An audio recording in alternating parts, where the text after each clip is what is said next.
Salvanan, hi. My name is Prince Sivalo. I'm a chef, a documentary filmmaker, and also a storyteller.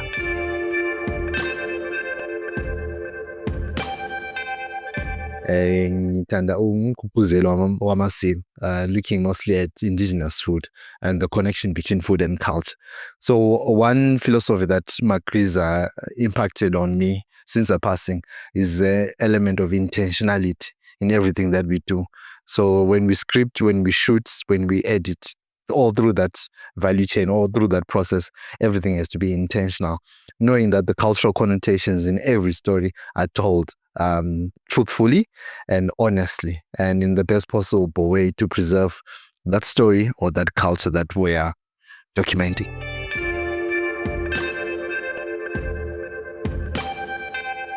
So, in terms of beer making techniques or the philosophy that was slowly losing as a community, as a country, I discovered that the skill or the art is not being passed down to other generations, which is a younger generation.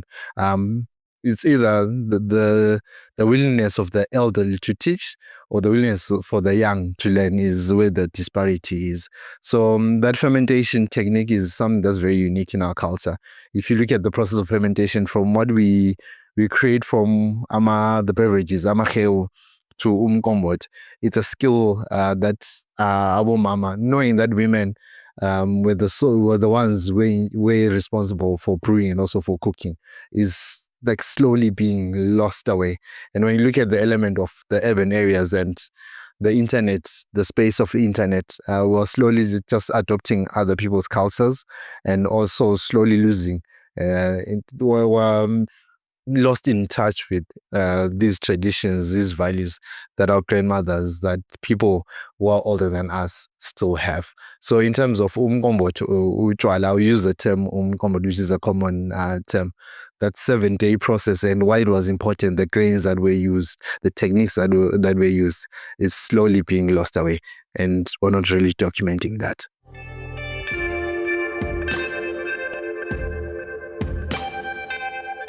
Okay, the point of me being more of a cultural documentary filmmaker than a chef, I think it's balanced though, although I love the two fields. But in terms of documentation, my philosophy is in the element that the story has to be authentic, has to be true. And in these cases, we have seen on Magriza Made Me Cook, wherever we go, we always ask the people to speak in their indigenous languages. That's one thing. Knowing that language also is an important facet of culture, just like food. And we also try to let the guest or the storytellers or the people that were capturing the stories to lead the process of telling that story. And when we go back to the editing room, we also add our creative flair, knowing that also editing on its own is a creative field on its own space. So that's what we encourage, that's what we do on Magriza Made Me Cook in terms of documenting the stories.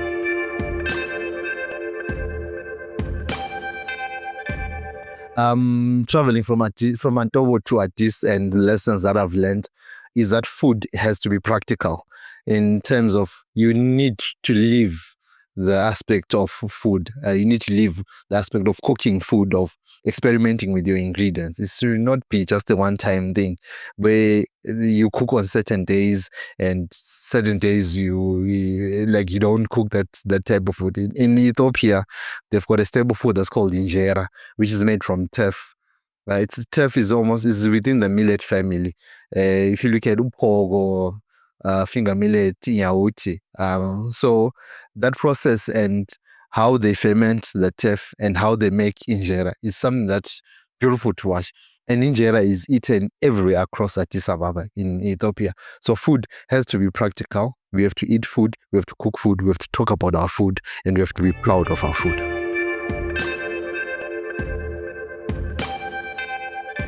One controversial. I think as a documentarian, I think someone also, I love to cook, also loved to explore other people's cooking. I appreciate someone who takes their time to cook. So I wouldn't say it's controversial, but I'll just explain just a favorite dish of mine that's called umtaba. Umtaba is you mix sorghum and fermented milk, what we call amas. So, but the process of making umtaba and just grinding the sorghum and how the our grandmothers or our ancestors knew that if you take that stone and grind the sorghum in the stone, you're adding a component of iron to the sorghum. Then you add in the fermented milk, amasi, you're adding a component of calcium. To me, that's fascinating. And in knowing that they did not have these techniques, these scientific techniques to discover that the stone in that stone had a component of iron. So to me, that is wonderful. But also to Addis Ababa in Ethiopia, they eat raw meat, as in raw meat, raw. So you take in your beef and they cut it and you just condiments by the side. So to me, when I discovered when we got to the hotel that there's raw meat, I just wanted to understand why they eat raw meat.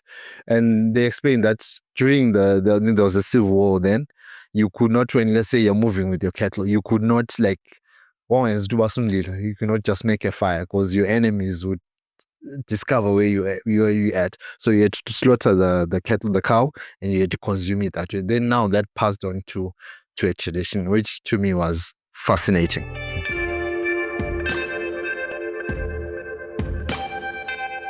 When I look at my work or when I do my work, I'm not per se focused on the number of views of the video because I think the work that we do on the internet is now flooded and there's like a lot of noise.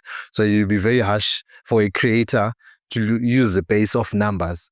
Do you put out a video, then you say, there's only 10 views. Okay, there's only 1 million views. What I use is what are called analytics. Where from those 10 views, where are those 10 people watching the video from?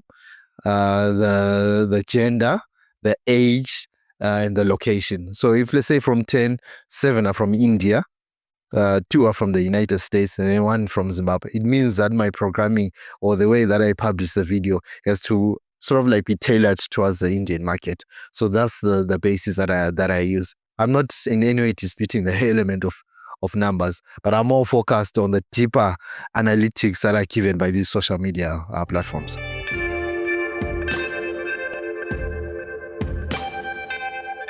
Also as content creators, our job is a difficult job because you're telling a story, and then sometimes you sort of like forget that you are the first audience as the person telling that story.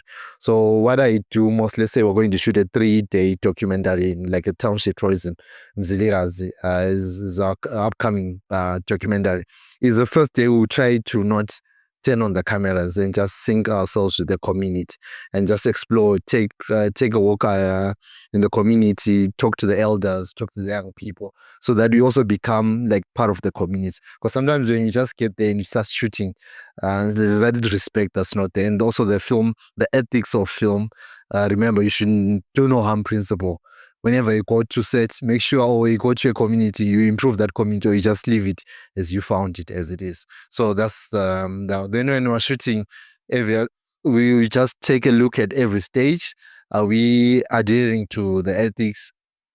Does the guest, if they feel uncomfortable, they're allowed to walk away from the set. So that's my ethical philosophy when it comes to shooting on Magriza Made Me Cook.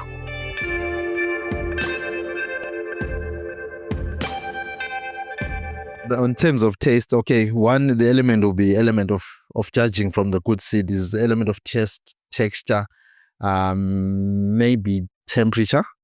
So on taste, as you say, I'm not more concerned on the aesthetics because I also think for our food to develop, we just need to serve these dishes as they were served, and then we can develop from there. So that's one. Then 2, anything, the detail that was put in the preparation of the dish. And also if that person could mix a lot of ingredients across that dish, the indigenous ingredients. If you can make sorghum, then just take omi and also put as toppings. That would be incredible. That was what we are looking for at the Good Seed Festival. But also the food should be, like as you say, taste nice. The food, the texture should be nice. The seasoning should be balanced. And yeah, from the eye also, some that I should just want to indulge on that plate. Yeah.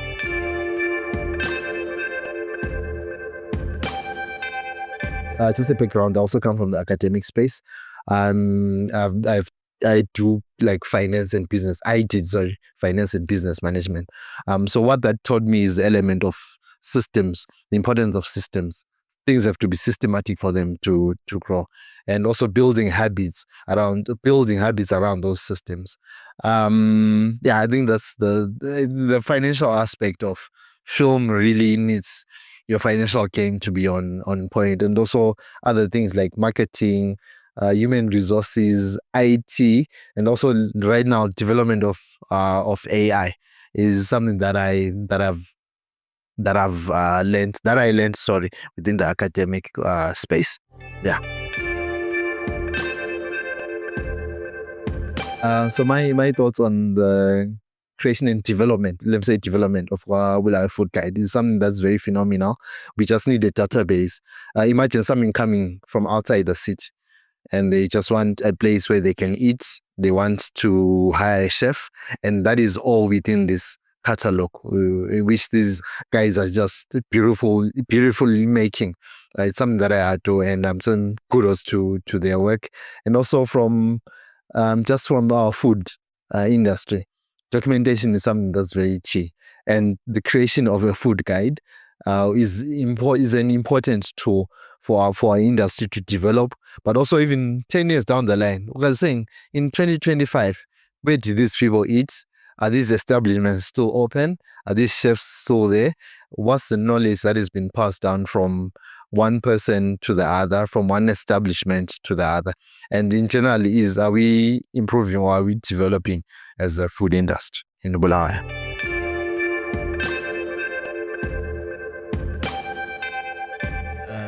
Global chef that I would collaborate with.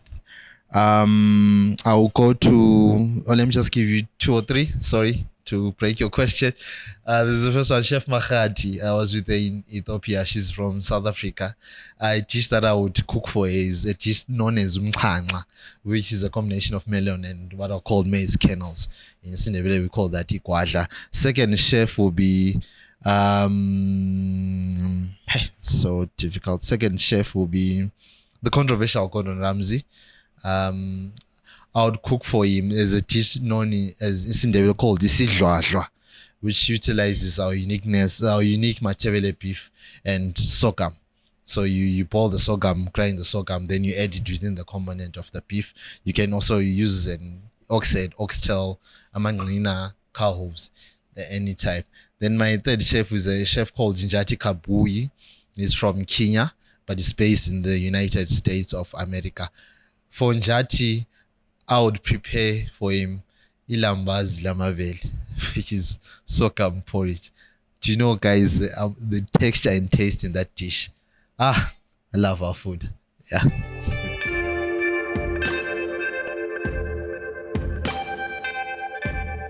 Is chwala with beef stew or roadrunner chicken?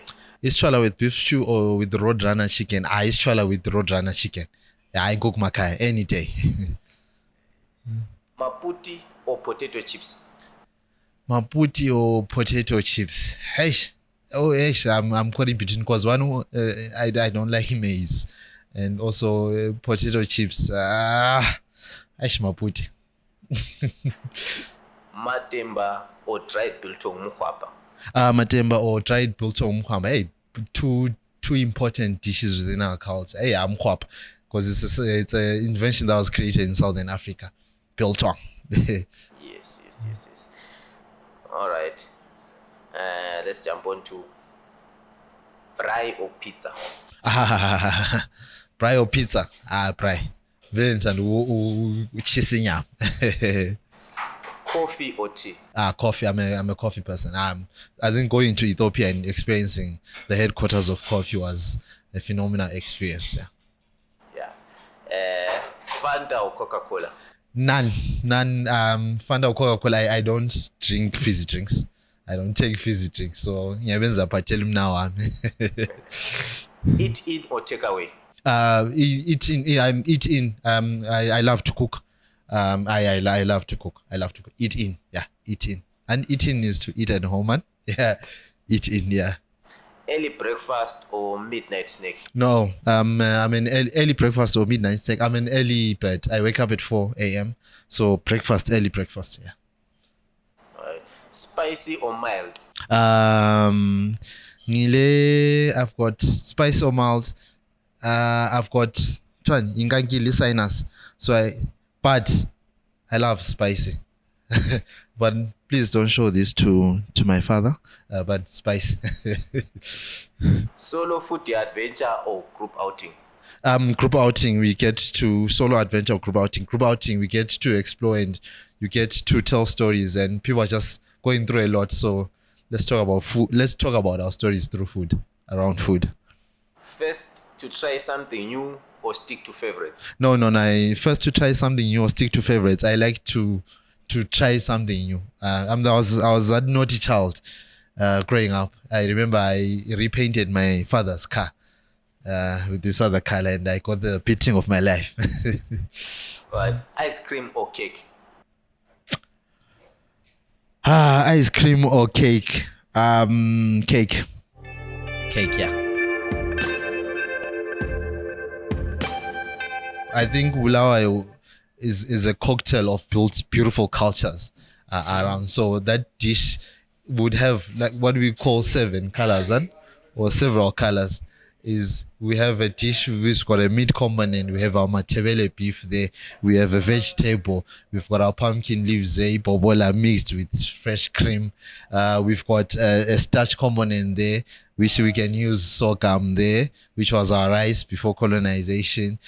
We can have, you can bring in your fruits. We've got a catalog of beautiful fruits, umviyo, umchwankela, and if you want a beverage, you can have amaheo. One thing that I've learned on this lesson of documentation is a profound quote that says that in order for a culture to survive, the willingness of the young to learn has to be more than the willingness of the elderly to teach. So young children, we have to go out and search for these stories. We need to sit down with our parents and get all these recipes. We need to sit down with our parents, our elders, and get these stories. How did they grow and the challenges that they faced? And that will help us going forward. So that's one thing. And as to a content creator, a filmmaker wants to start, remember there is power in the publish button. Don't limit your stories. A lot of you have got stories on your phones, but you're afraid to publish them. Take those stories out. Someone needs to hear your story.